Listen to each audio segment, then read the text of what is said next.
Setelah menjalani recovery selama 3 hari, kondisi Alisa Subandono pasca operasi sesar semakin membaik.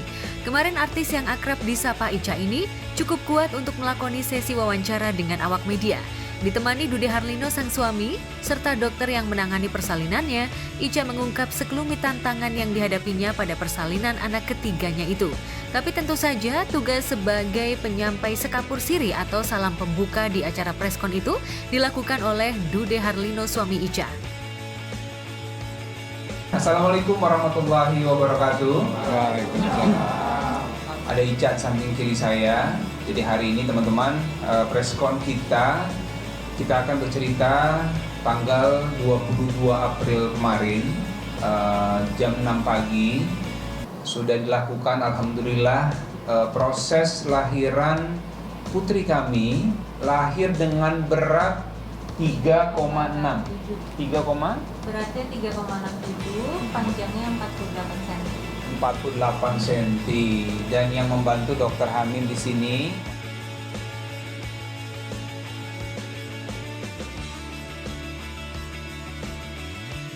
Meski sudah 2 kali menjalani operasi sesar, proses persalinan Icha diwarnai drama yang cukup membuat panik Icha dan Dude. Alih-alih check up kehamilan terakhir pada 21 April, Icha justru tak pulang kembali ke rumah lantaran ada masalah pada kandungannya. Tim dokter pun menyarankan Icha harus menjalani operasi sesar secepatnya.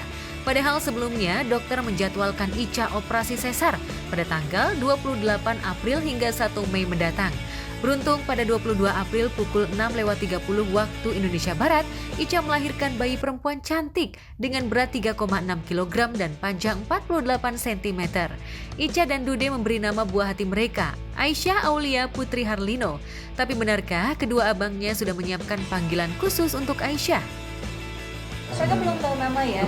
Jadi yang mereka teriak Deru gitu ya. Jadi Deru tuh Mali ngasih nama adik baru, namanya Deru. Itu dari bulan pertama ya. Walaupun sudah pernah operasi sesar sebelumnya untuk kedua anak sebelumnya gitu, tapi walau di kehamilan yang ketiga ini itu memang banyak sekali ceritanya ya. Gitu mulai dari tanggal lahiran yang maju, terus juga proses yang memang ini anak perempuan pertama kami. Jadi sebenarnya HPL-nya Icha itu tadinya tanggal 1 Mei. Tapi ada beberapa hal yang memang mengharuskan untuk dilakukan tindakan sesar di tanggal 22 April. Kami Icha sama saya datang ke rumah sakit ini tanggal 21 sore hari untuk CTG janin ya, mengecek jantungnya janin. Dari hasil itu kemudian dilaporkan ke Prof dan Prof langsung merekomendasikan supaya dilakukan tindakan di tanggal 22 jam 6 pagi. Karena hasilnya itu memang menurut Prof harus dilakukan di secepat mungkin begitu ya.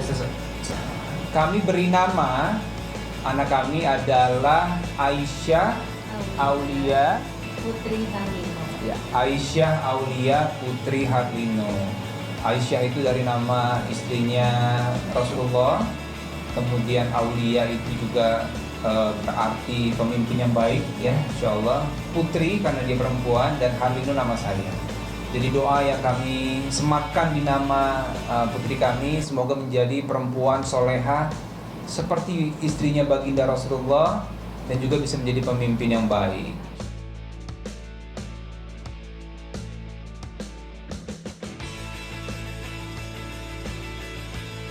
Jarak kelahiran Aisyah dengan abangnya memang cukup jauh, 7 tahun dan 9 tahun. Namun Dude dan Icha sudah menyiapkan mental Ariendra dan Mahendra agar anak pertama dan tengah mereka itu tidak cemburu pada kehadiran Aisyah. Begitu melihat sih mereka heboh banget sih, antusias. Sampai hari ini begitu mereka pulang sore kan pagi sekolah, sebelum sekolah video call dulu tuh. Mana adik gitu. Jadi mereka semangat sekali. Kalau Rendra sama Lia bedanya itu 9 tahun. Kalau Malik sama Lia bedanya hampir 7 tahun. Karena kalau Rendra sama Malik bedanya itu 2,5 tahun. Jadi Rendra Malik cukup dekat, sama yang ketiga ini cukup jauh.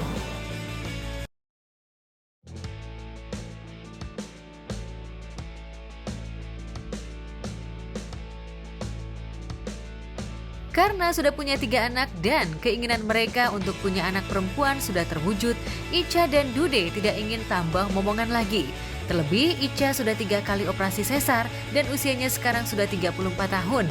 Ica dan Dude ingin fokus membesarkan ketiga buah hati mereka agar bisa menjadi pribadi yang mandiri, soleh dan soleha. 3 ini buat kami berdua sudah alhamdulillah ya. Kita akan besarkan dengan sebaik mungkin. Tapi kalau nanti misalnya Ica bilang, kita tambah lagi misalnya kita kan, saya sih siap, insya Allah. Ya, dan ada Prof. Hamim juga di sini kan. Wanita yang sudah operasi 3 kali, jadi biasanya dokter menganjurkan untuk tidak hamil lagi. Kan alasannya karena risiko terjadinya robek atau rupture rahim pada saat kehamilan di atas 6 bulan atau 7 bulan dan bayi sudah mulai besar, maka ada risiko robek, apalagi kalau terjadi kontraksi.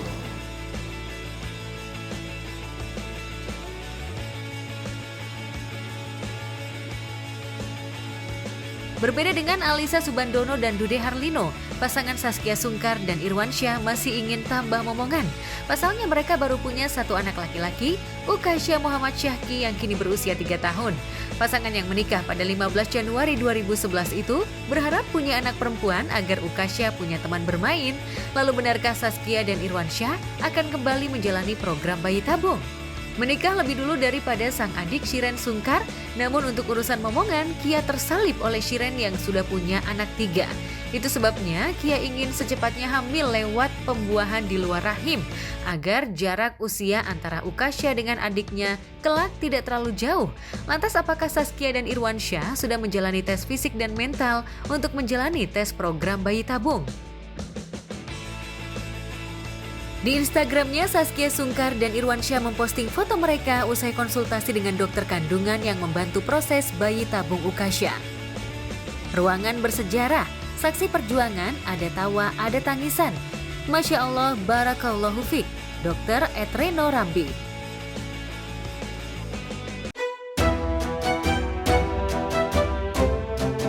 Tak cuma berita selebriti, publik dan netizen pun haus berita dari sejumlah platform media sosial. Seperti video viral yang memperlihatkan sopir mobil pick-up pengangkut pisang yang nekat menyeberangi sungai.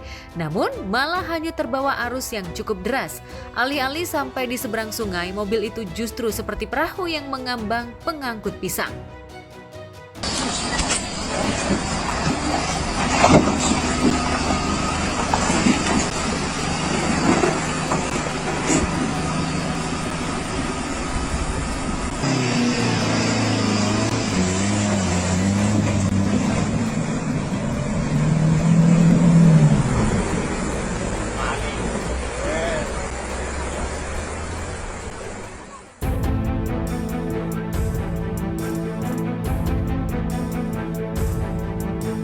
Video berjudul Sopir Jurusan Pelayaran yang diunggah oleh akun Mei Bausin itu sudah mendulang 4.966 komentar dalam 1 hari.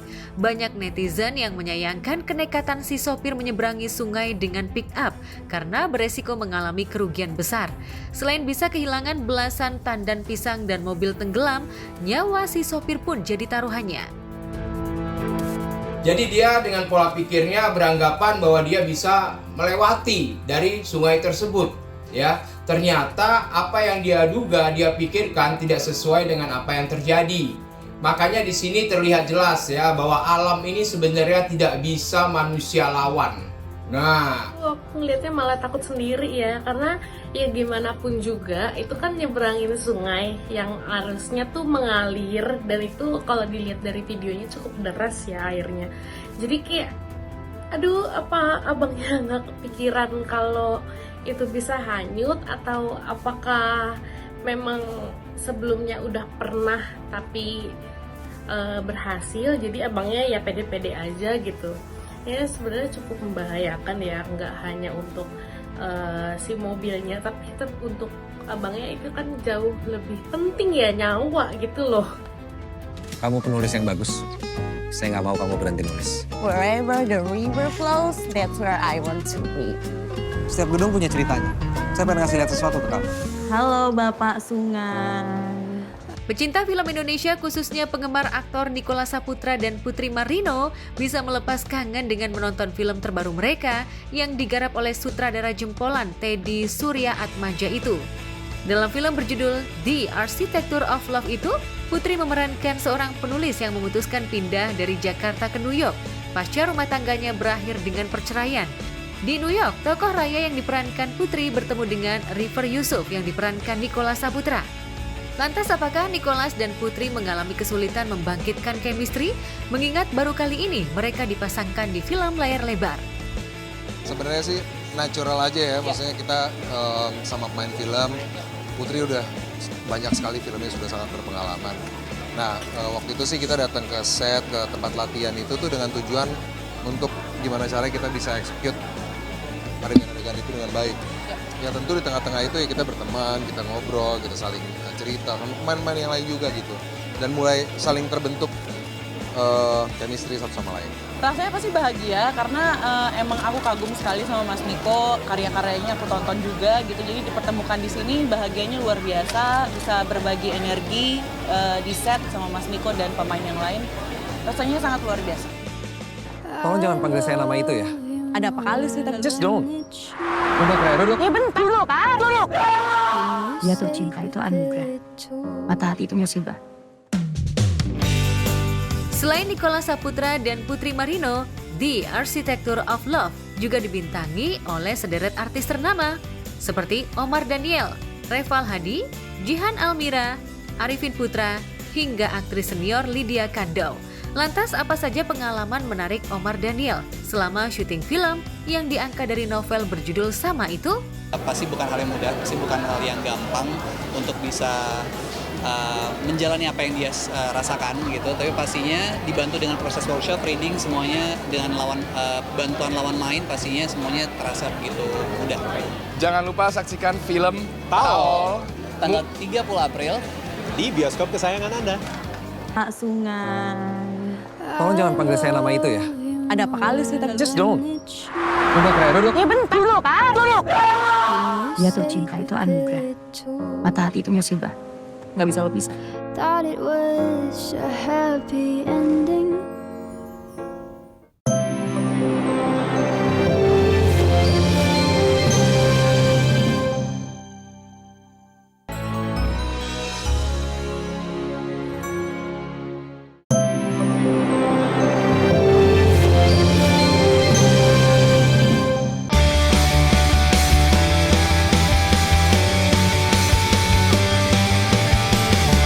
Ledakan euforia dari fans fanatik sepak bola tanah air benar-benar membuncah nyaris dari seluruh penjuru Nusantara. Bahkan, yel-yel kebanggaan pada punggawa tim Garuda menggema dari Stadion Qatar, tuan rumah dihelatnya Piala Asia. Supporter Indonesia nyaris memenuhi tribun penonton, bahkan nyaris mengalahkan supporter tim tuan rumah saat berlaga. Ledakan tak kalah penting juga nyaring dari lini massa. Seluruh platform terbius untuk mengulas suksesnya performa tim besutan pelatih asal negeri ginseng Korea Selatan Shin Tae-yong. Apalagi setelah sukses menekuk tim negeri kangguru Australia hingga mencukur dominasi Yordania dengan skor telak 4-1. Capaian fantastis itu adalah torehan sejarah yang semula dianggap mustahil atau setidaknya dianggap sulit ditembus tim Garuda. Tapi faktanya, Shin Tae-yong sukses mewujudkan impian itu. Lakukan sudah jauh, ada Jesus dan Everton gol! Alhamdulillah!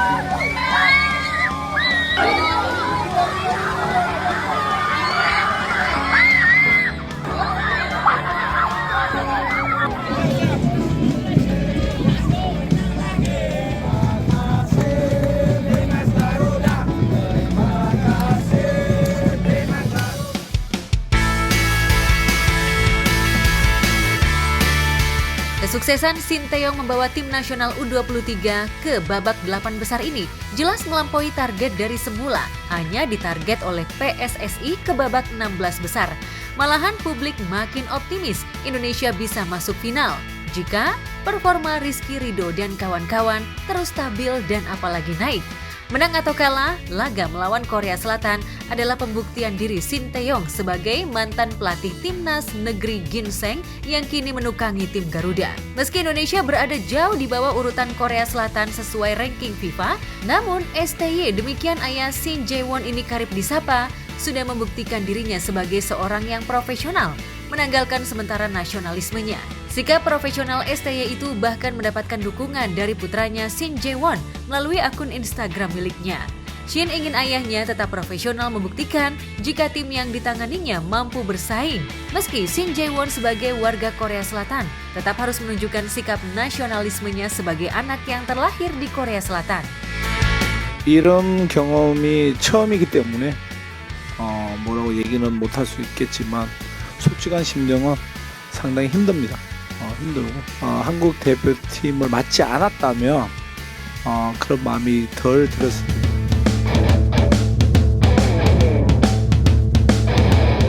Dukungan Shin Jae-won sontak mendapat reaksi positif dari pecinta sepak bola tanah air. Apalagi STY sejak awal rela memilih menjadi pelatih timnas dan menafikan tawaran dari Cina lantaran didorong oleh impian memajukan sepak bola di tanah air lebih dari sekedar tawaran honor besar alias uang. 사실 여기 오는 것보다 중국 가는 것이 나한테는 훨씬 더 돈으로서는 매력이 컸지만은 미래를 봤을 때는 인도네시아가 더 나한테는 매력이 있을 것 같다는 그런 막연한 느낌? 그런 느낌 때문에 인도네시아 오게 됐다. Sebenarnya kalau lihat uang aja, lebih tertarik Cina, lebih jauh. Gede. Tetapi kalau lihat masa depan aja, Indonesia sebenarnya lebih kelihatan harapannya.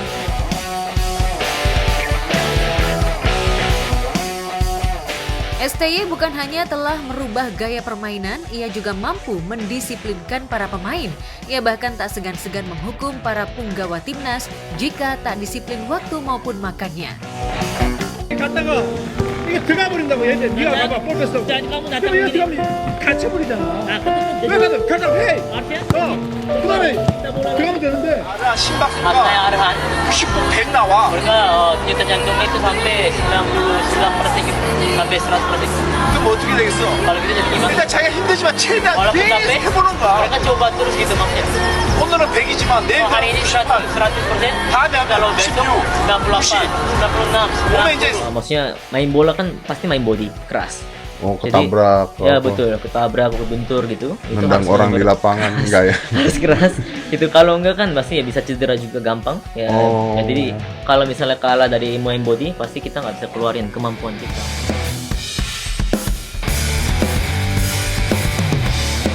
Kerja keras dan kedisiplinan itu pun tak sia-sia. Punggawa timnas tidak boleh puas hanya karena baru didapuk sebagai pemain timnas lalu dieluk-elukan fans. STY ingin pemain Indonesia punya mimpi lebih besar. Mimpi yang tidak hanya sebatas kelas Asia Tenggara, tapi bisa menembus klub-klub dunia melalui laga ini. Kalau masih romantis dengan liga lokal, apalagi ogah memacu kerja keras dan disiplin, siap-siap terpental dari barisan timnas. Udah maksimal? Nggak ada begitu? Tidak galak memang, tetapi kalau misalnya dalam lapangan ada yang salah, itu benar-benar ditegaskan dan memang dimarahin gitu. Galak itu. Galak. Kelihatan ya bentukan, jadi nggak berlama dengan bola yang jalan. Kita kan masih beberapa ngegoreng terus. Kita bukan Messi gitu. Ada satu pemain beda yang overconfident sama yang confident saja beda. Kadang-kadang suka mati hal-hal yang mendasar, salah umpan, salah mati.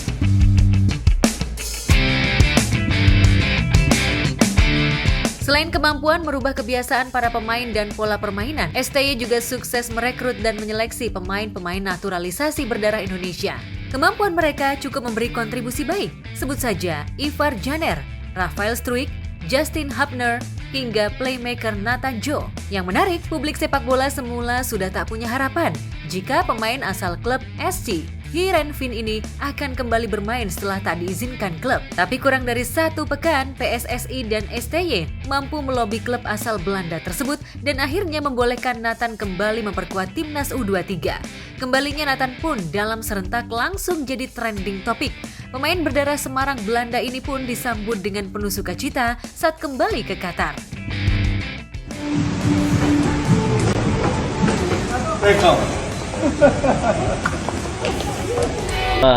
Tidak disebut naturalisasi karena Kosen yang menginginkan pemain-pemain yang keturunan Indonesia, bukan yang tidak ada darah Indonesianya. Jadi dengan masuknya naturalisasi beberapa ini bisa satu motivasi untuk pemain lokal, pasti. Yang kedua transfer ilmu.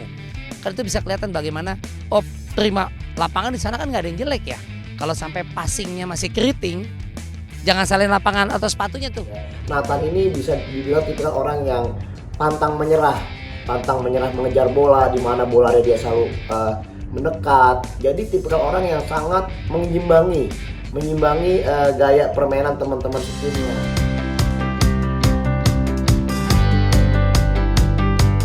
Nathan dan juga punggawa lainnya seperti Rafael Struijk hingga Ivan Janer, juga punggawa lokal seperti Rizky Ridho dan Witan Sulaiman hingga Marcelino Komang, serta punggawa lainnya bukan hanya sukses di lapangan hijau.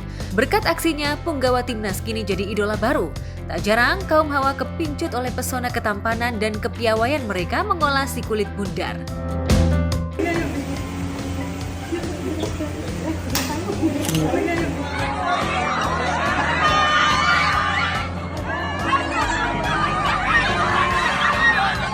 Gaya bermainnya, dia bisa membantu pertahanan dan penyerangan, dan dia tidak pernah luput dan tidak pernah lupa kalau Indonesia saat bertahan dia membantu pertahanan, saat menyerang dia membantu penyerangan. Pemain bagus itu nggak melulu menurut gue ya, apalagi di depan striker. Patokannya memang cetak gol, tapi ketika dia bagus buka ruang, ngasih peluang yang lain akhirnya cetak gol, itu juga top banget. Benzema termasuk gitu dari Perancis waktu di Madrid. Nggak melulu harus top skor, tapi ngasih peluang buat yang lain.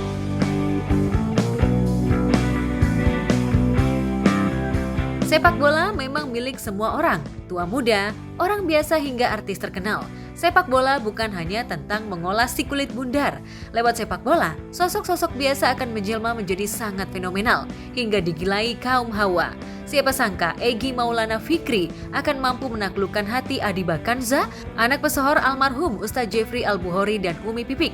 Siapa sangka jika Pratama Arhan yang awalnya berkarir dari desa bisa membuat hati Azizah, anak seorang politisi, takluk hingga mau menjadi istrinya.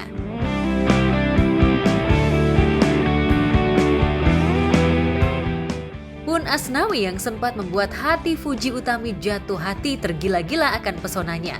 Tapi sayang, kisah asmara Asnawi tak semulus Arhan dan Egy. Karena Santer dikabarkan kurang mendapatkan dukungan alias restu dari ayah dan ibu Fuji. Padahal sejoli ini pernah begitu romantis mengisi hari-hari di sela kesibukannya. Tetap semangat Besti, karena aku tahu aku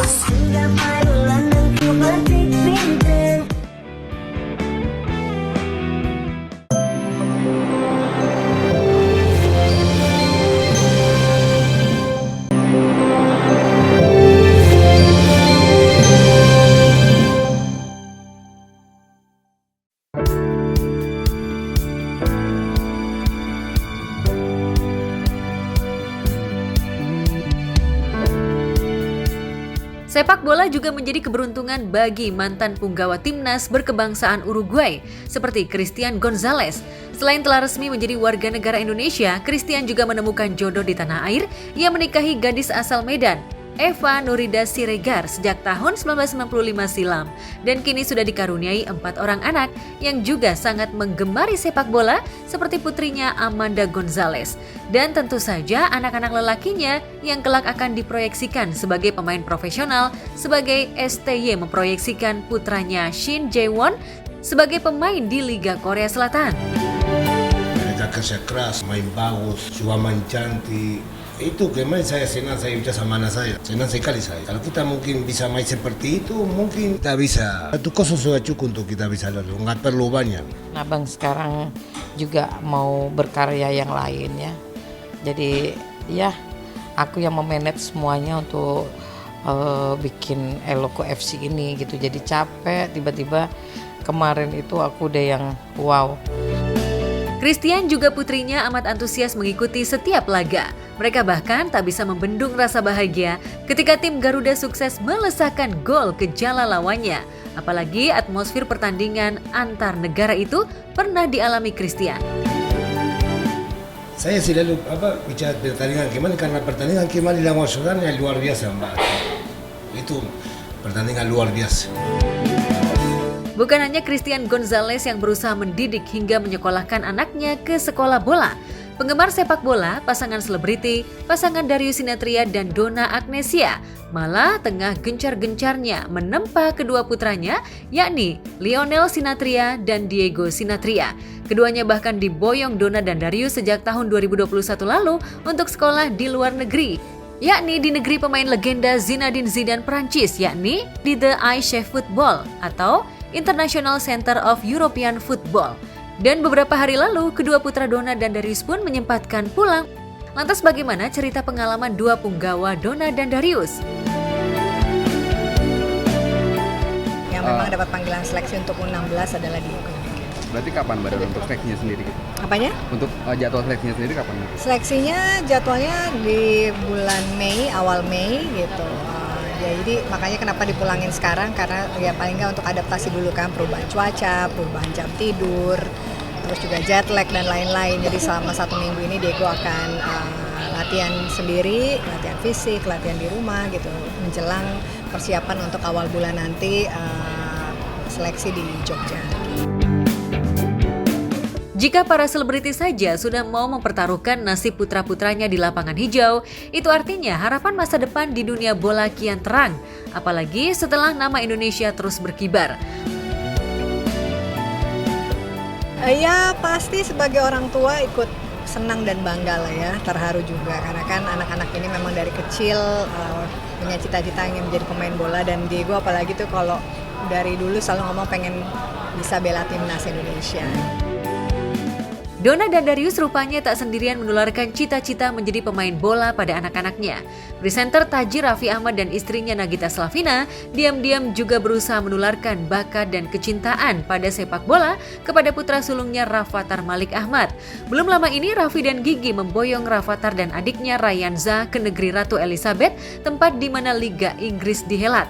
Rupanya diam-diam Rafathar mengidolai tim Manchester City. Di sana sambil berlibur, rencananya Rafathar dan kedua orang tuanya akan menonton laga klub kesayangannya. Namun sebelum itu Rafathar minta dicukur dengan gaya pemain Manchester City. We're going to Manchester to see Manchester City. Ya kan, Kak? So who's the best player in the world?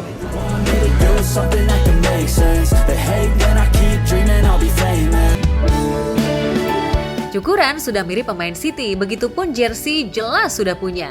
Rafathar dan adiknya pun asyik bermain di taman luas sambil memainkan si kulit bundar.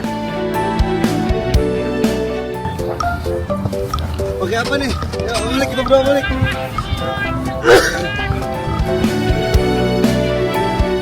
Ya, dengan kemampuan finansial mumpuni, apalagi memiliki klub bola di Liga Indonesia, Raffi jelas bisa dengan mudah menempa Rafathar juga Ryanza untuk menjadi pemain profesional. Raffi dan Gigi jelas mampu menyekolahkan putranya di sekolah terbaik di dunia, apalagi jika ditopang kemauan putra-putranya yang kuat. Bisa jadi Rafathar, Cipung, Diego, Lionel, serta anak-anak di tanah air lainnya akan bersaing kelak, apalagi jika masa depan Liga Indonesia di tanah air membaik. Lantas, bagaimana harapan dan impian para pesohor akan masa depan dunia sepak bola di tanah air? Hasil seleksinya seperti apa ya kita lihat nanti gitu. Paling enggak sekarang Diego bisa mencoba hasil dari belajarnya dia selama 2 tahun di Prancis gitu kan. Ya mudah-mudahan Diego bisa memberikan yang terbaik sehingga hasil seleksinya juga nanti baik.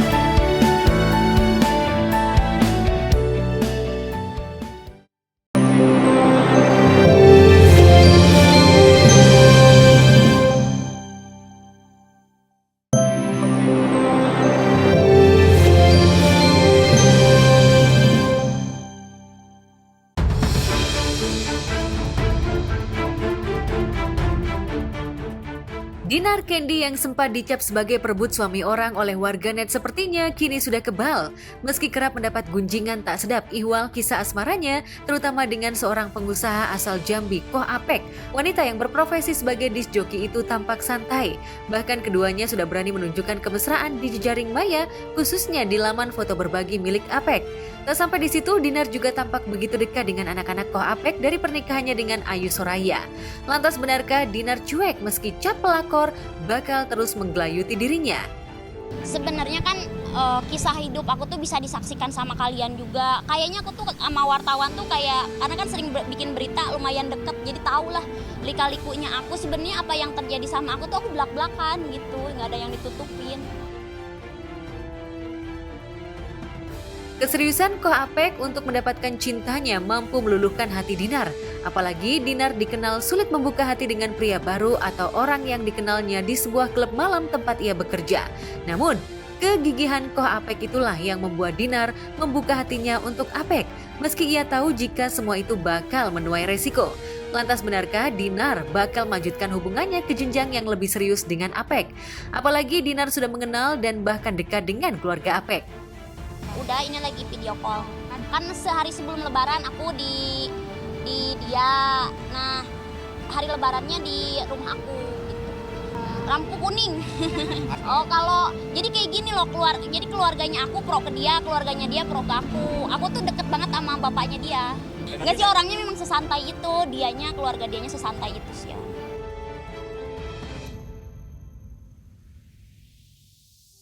Rencana pernikahan itu sudah ada, ditambah mantan istri Apek, Ayu Soraya, kabarnya telah pasrah dan legowo dengan kedekatan Dinar dan Apek. Bahkan Ayu juga kabarnya tak keberatan Dinar dekat dengan anak-anaknya. Lantas benarkah laporan Ayu kepada Dinar ke polisi atas dugaan perzinahan telah dicabut? Lantas bagaimana tanggapan Dinar mengenai dirinya yang pernah dilaporkan oleh Ayu? Benarkah ia sulit melupakan dan tak bakal memaafkan atas apa yang telah diperbuat oleh Ayu? Ya nggak tahu lah. Aduh, itu aku waktu pas kena kasus itu drop banget karir aku, maksudnya kerjaan aku, cuman apa ya, lebih hati-hati lagi dalam melangkah lah suatu saat nanti kayak gitu. Apa yang aku harus ambil tuh harus benar-benar dipikirkan gitu. Udahlah, itu mah udah clear, karena kan namanya juga dunia panggung, tahu sendirilah. Maksudnya kok banyak yang seperti itu tapi banyak yang ditutupin orang-orang kayak gitu. Ayo lihat aja lah nanti. Target ya nantilah, tunggu kabar baiknya lah.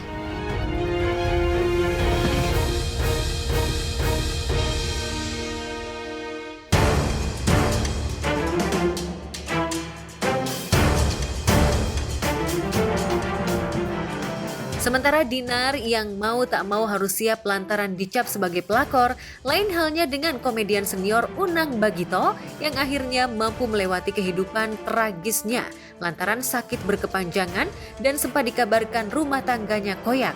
Dan kini semua itu telah berlalu dan Unang telah kembali pulih. 10 tahun mengidap penyakit aneh hingga membuatnya hancur, harta benda semua ludes terjual. Lantaran harus warawiri untuk berobat guna menyembuhkan penyakitnya. Dari mulai berobat ke dokter hingga ke orang pintar. Lantas seperti apa perjalanan Unang hingga akhirnya ia kembali bugar dan bisa menjalani aktivitasnya seperti sekarang ini. Ini berawal anak saya itu umur 3 tahun, laki-laki. Pada saat umur 3 tahun itu saya pada saat berada di rumah itu ada hal-hal yang menurut saya nggak layak lah ya. Kalau tiap sore itu tiba-tiba kok ada 3 atau 4 gitu loh. Itu kelelawar, muter di atas, di dalam rumah itu, di ruangan itu muter gitu loh. Jadi kita coba jaring, suruh orang gitu, kemudian dapat, besokannya ada lagi. Terus selalu begitu. Terus itu berlanjut, saya tidak melakukan tindakan apa-apa, ya udahlah. Akhirnya hilang dengan sendirinya, ngobrol duduk di lantai lah. Ya bercengkrama aja, ngobrol kayak begitu. Nah pada saat saya bangun dari lantai itu, saya bangun itu gak bisa berdiri. Bukan lumpuh, gak bisa berdiri, tapi hanya sebatas membungkuk. Kalau saya paksakan tegak, ini jantung ini sakitnya luar biasa. Tak ada yang menyangka jika komedian sekelas Unang harus menderita sakit yang cukup aneh. Setelah berkelana mencari pengobatan, akhirnya kitab suci Al-Quranlah yang menjadi obat mujarab Unang. Dan kini setelah sembuh dari penyakitnya, tim Ghospot secara eksklusif berkesempatan mengabadikan momen saat Unang tengah beraktivitas di salah satu usaha kafenya yang berkolaborasi dengan sahabat, kini menjadi satu-satunya penghasilan di luar kegiatan syuting. Saya ajak jalan-jalan ke tempat tongkrongan anak-anak muda, tongkrongannya emak-emak di sini nih, enak, nyaman, ya. Ayo, saya juga sering nongkrong di sini. Ini saya di sini cuman bantuin temen aja, ya. Jadi ya lumayan lah, bisa dapat minum, bisa dapat makan. Yang penting saya punya tongkrongan di sini kalau lagi nggak syuting. Yuk, kita lihat ada apa aja sih ke dalam. Ayo. Dari karyawannya, mulai dari menu makanannya, betul? Benar. Ya. Terus ya segalanya deh yang dipercayakan. Sardo, ya orang Medan ternyata. Bener? Benar. Iya, ternyata orang Medan. Orang Medan yang tinggal di Batam. Jadi lama di Batam dia. Ya, jadi ngurus di sini lah. Juga ada keterlibatan di tempat ini, di kafe cantik ini, ya untuk memberikan masukan-masukan, ide-ide harus digimanakan lagi sih sebetulnya supaya bisa menjadi tempat tongkrongan yang enak. Ya, terutama ibu-ibu kalau misalnya rombongan di aris segala macam, dia merasa nyaman kan di sini. Ada ruangan AC juga di dalam di sini buat anak-anak muda. Ya ini sih sebetulnya ide bersama aja sih. Cuman pada akhirnya saya coba menambahkan sesuatu yang kira-kira menarik apa. Selain mengurus kafe, Unang juga kini memiliki hobi mencari kayu-kayu bekas dari pohon-pohon yang dinilainya memiliki seni luar biasa.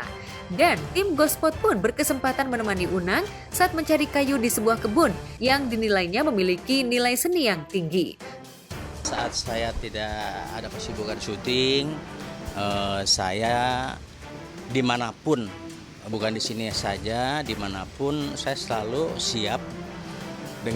Saya selalu bawa gergaji. Kalau di jalan itu saya nemu ranting, saya nemu pohon yang batang-batangnya unik. Kalau itu ada pemiliknya, saya ketok pintunya.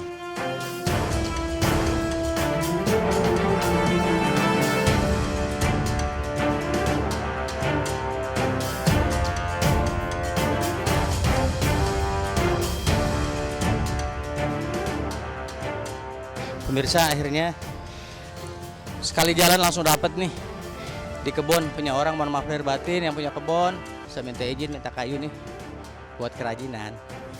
Terima kasih. Assalamualaikum warahmatullahi wabarakatuh. Saya dapat bahan sepertinya ini tongkat juga sih. Nanti akan saya potong ini bagiannya segini, saya potong. Terus ini akan saya perkecil nih buat pegangan nanti. Jadinya tongkat, kemudian sisaan dari yang sini itu nanti jadinya asbak.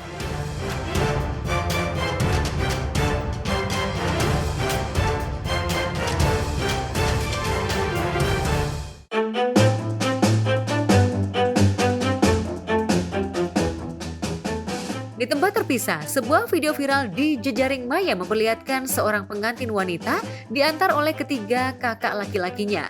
Mengenakan batik coklat, ketiga laki-laki itu bak bodyguard untuk adik tercintanya yang menikah dengan seorang pria pilihannya. Momen itu pun menjadi viral dan mendapat perhatian dari warganet. Happy dan itu bikin terharu. Gimana ya, jadi merasa lebih dicintai dan disayangi.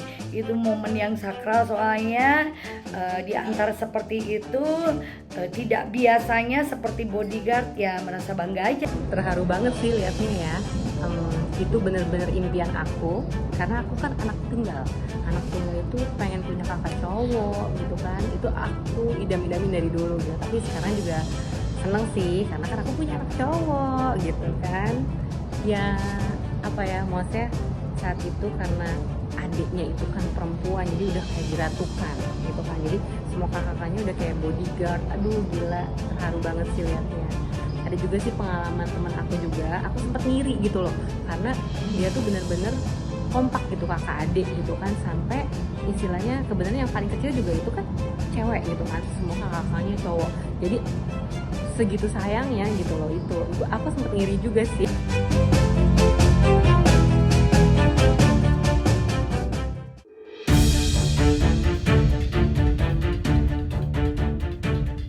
Selain itu, yang menjadi perhatian publik adalah Tiara Andini. Bukan soal asmara yang dikabarkan kembali dengan sang kekasih Alsyad Ahmad, melainkan aksi panggungnya yang menjadi cibiran warganet lantaran outfitnya dinilai layaknya penyanyi dangdut ketika ia menjadi bintang tamu di sebuah acara pernikahan. Outfit berwarna pink dengan rumbai-rumbai pada bagian pinggul hingga bawah membuat warganet menilai jika kostumnya tak sesuai, bahkan pakaiannya dinilai seperti penyanyi dangdut. Menurut aku sih sah-sah aja ya itu ya, karena mungkin selama ini dia tampilnya kan bajunya santai, terus popnya biasa. Ini kan acaranya lebih formal, mungkin dia mau kelihatan agak mewah ya, berbeling-beling gitu. Jadi nggak hanya penyanyi dangdut sih ya yang nyanyi itu gitu. Lagu apa aja bisa menyesuaikan tempatnya. Ya pantas aja netizen pada ngakak, pada nyinyir. Ya lu nyanyi lagu genrenya pop, tapi yang lu pakai kostum lu tuh kayak biduan.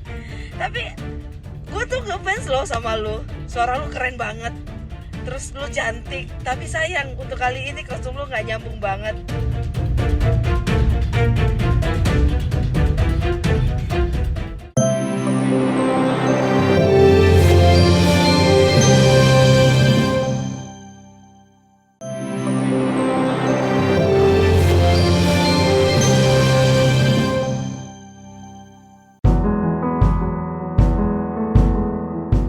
Pemirsa, pasca dilarikan ke rumah sakit, pelawak senior Parto Patrio rupanya harus menjalani operasi. Dalam akun media sosialnya, Parto pun memperlihatkan detik-detik dirinya di... Dan setelah beberapa jam menjalani operasi, kondisi Parto kabarnya sudah mulai membaik. Ayah dari Amanda Sessa ini pun sudah dipindahkan ke ruang perawatan. Meski harus diinfus, namun wajah Parto sudah terlihat segar dan bisa tersenyum. Bahkan keluarga dan kerabat sudah diperbolehkan menjenguk Parto. Di antara keluarga, sahabat Parto yakni Eko dan Akri Patrio rupanya juga menyempatkan diri untuk menjenguk Parto. Mendapat kunjungan sahabatnya, Parto terlihat happy dan bercanda dengan Akri dan Eko. Parto, Akri, salah. Hari ini kita bareng-bareng Mas Eko, Mas Akri, Mas Parto. Ya, kita silaturahmi. Sekalian jenguk Mas Parto. Iya, terus buat fans teman-teman yang khawatir dengan Mas Parto, alhamdulillah Mas Parto sehat. Sudah selesai di operasinya. Terus kisah. Sayangnya hingga kini pihak keluarga terutama sang istri masih menyembunyikan perihal kabar tentang penyakit yang diderita Parto. Namun kabar yang beredar Parto menderita sakit di bagian lambung. Bisa jadi keluarga syok dan tak menyangka jika kondisi kesehatan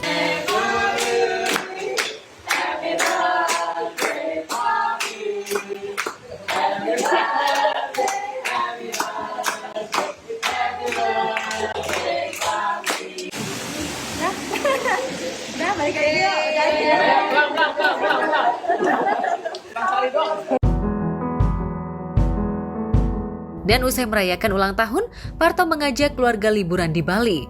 Dan saat berada di Bali, Parto pun terlihat menikmati liburan bersama istri dan anaknya.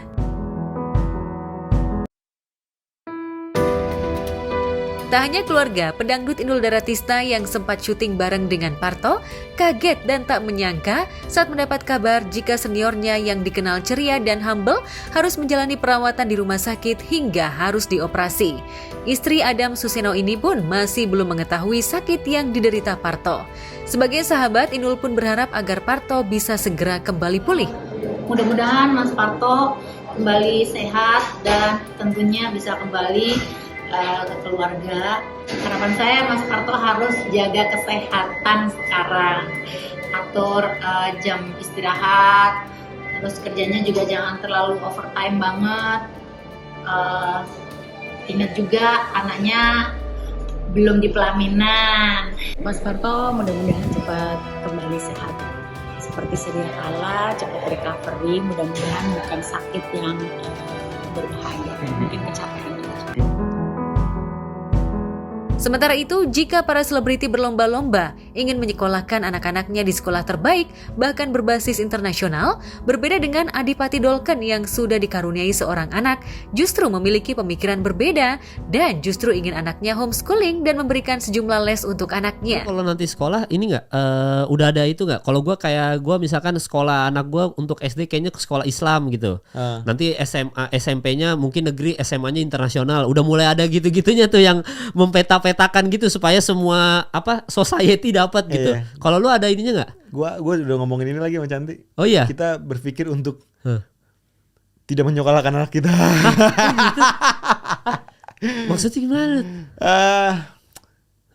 Ini masih obrolan permukaan ya, belum terlalu deep sebenarnya. Jadi bisa berubah kapan aja.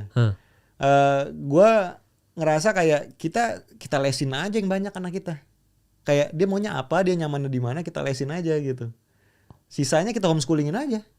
Buat basicnya kita homeschoolingin, tapi buat tujuannya dia maunya apa gitu. Nggak apa-apa berubah-berubah, tapi kita supply terus. Maksudnya kayak kamu mau les piano nggak? Kamu mau les ini nggak? Kamu mau les itu nggak? Kamu mau les ini nggak? Mau les apa aja nggak? Terserah kamu mau les apa aja gitu. Ya, Adipati dan Santi Tahril memang punya alasan tersendiri kenapa memilih untuk tak menyekolahkan anak di sekolah formal seperti anak selebriti lain. Adipati ingin anaknya memiliki banyak talenta dan mengasah potensi dirinya. Adipati dan Santi merasa jika mereka menyekolahkan anaknya di sekolah umum, potensi anaknya tak terasah. Lantas bagaimana Adipati menyiasati agar anaknya tetap bisa bersosialisasi dengan lingkungan sekitar? Les-lesin aja yang banyak. Iya, karena menurut gue sosialnya itu bisa jadi di tempat les. Maksudnya kayak kan sekolah kita biar ketemu sama anak-anak lain segala macam kayak gitu-gitu kan. Ya di tempat les menurut gua nggak usah, lesnya jangan yang private tapi yang emang banyak orang juga gitu. Les balet misalkan gitu ada anak-anak lain gitu kan. Belajar bersosialisasi. Iya. Meski memilih tak menyekolahkan anak, namun Adipati juga tetap mementingkan pendidikan formal melalui homeschooling. Adipati rupanya belajar dari pengalaman dirinya yang sekolahnya sempat berantakan dan tak bisa menggali potensi yang ada pada dirinya. Berangkat dari karena gua di sekolah gue kan berantakan ya. Iya. Itu gue ngerasa gue nggak dapet apa-apa dari sekolah gue zaman dulu gitu. Potensi gue nggak keluar dari sekolah gue gitu sebenarnya. Iya. Tapi balik lagi ini obrolan sama bini gue permukaan doang gitu. Jadi belum tentu ini terjadi juga. Siapa tahu ternyata kita berubah pikiran kayak udah masukin SD beneran aja negeri gitu kan.